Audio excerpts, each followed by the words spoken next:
outlook for portions of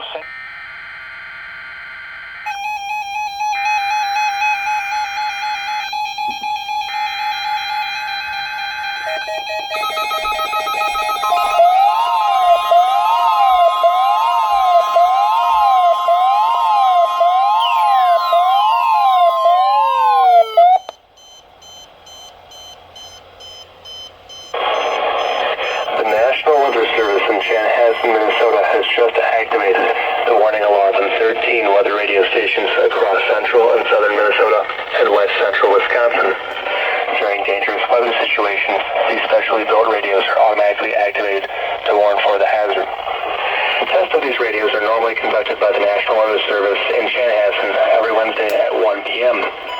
If severe weather threatens the area near the normal test time, the test will be postponed until the next good weather day. The warning alarm will be activated for select watches, warnings, and statements affecting central and southern Minnesota and west central Wisconsin.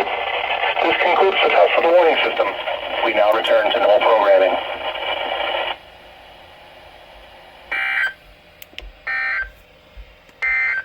This flood statement includes the following